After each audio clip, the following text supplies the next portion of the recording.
معاشرے میں کن گروپس کے لیے یہ آسان ہوتا ہے کہ وہ حکومت سے اپنی مرضی کی پالیسیاں بنوا سکیں، یا حکومت کے لیے کن گروہوں کو سزا دینا یا ان سے فائدے چھین لینا آسان ہوتا ہے؟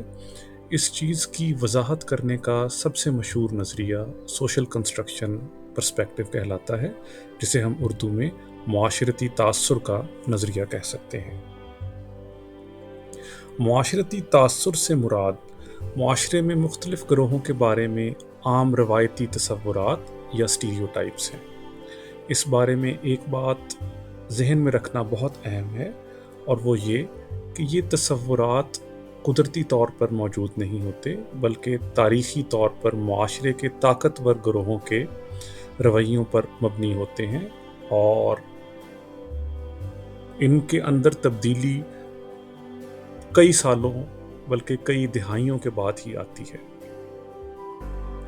یہ تصورات ہر گروہ کی چند مشترکہ خصوصیات یا عادات پر مرکوز ہوتے ہیں۔ اس میں ایک بار پھر یہ بات ذہن میں رکھنے کی ضرورت ہے کہ ایسا ممکن ہے کہ اس گروہ کے تمام لوگ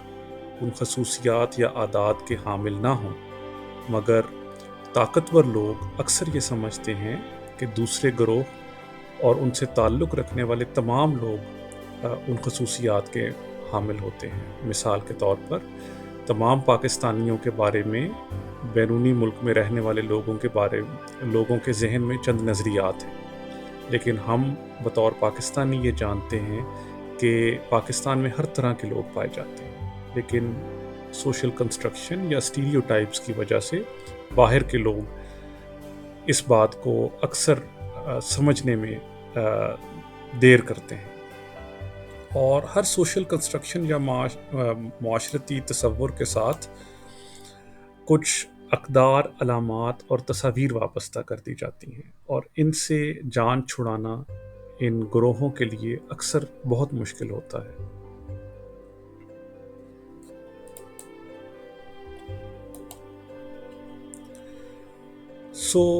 یہ جاننے کے لیے کہ یہ معاشرتی تاثر حکومتی پالیسیوں کو کیسے بدلتا ہے یا ان پر کیسے نظر انداز ہوتا ہے، اس بات کو سمجھنے کے لیے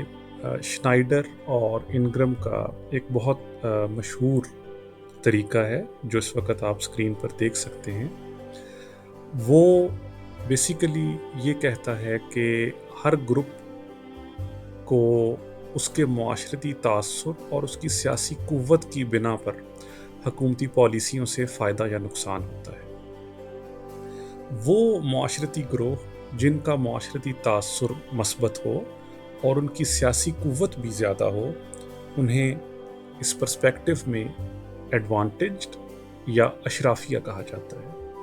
اگر ہم پاکستان کے بارے میں سوچیں تو مسلمان اور خاص طور پہ چند مذہبی گروہ یا پاکستان کی افواج روایتی طور پر اشرافیہ کے گروپ میں پائی جاتی ہے۔ ایسے گروپ جن کا معاشرتی تاثر تو منفی ہو لیکن اور ان کی سیاسی قوت زیادہ ہو، انہیں مد مقابل یا کنٹینڈر گروپ کہا جاتا ہے۔ صحت کے شعبے میں ڈاکٹر مد مقابل گروپ کی شاید سب سے اچھی مثال ہیں، جن کی سیاسی قوت تو چند سالوں میں بہت بڑھ گئی ہے، مگر ان کا معاشرتی تاثر خاصا منفی ہے کیونکہ لوگ ان کو لالچی سمجھتے ہیں۔ اسی طرح سے بڑی بڑی دوائیوں کی کمپنیاں، جسے انگلش میں بگ فارما کہا جاتا ہے، ان کے ساتھ بھی دنیا کے اکثر حصوں میں روایتی طور پر منفی سوشل کنسٹرکشن ایسوسیٹ کی جاتی ہے، اس کے باوجود کہ ان کی سیاسی قوت بہت زیادہ ہوتی ہے۔ صحت کے شعبے سے اگر ہم ایک اور مثال سوچیں تو ہمارے بیوروکریٹس یا افسر شاہی بھی مد مقابل گروہوں کی ایک مثال ہے، کیونکہ ان کی سیاسی قوت تو بہت ہوتی ہے،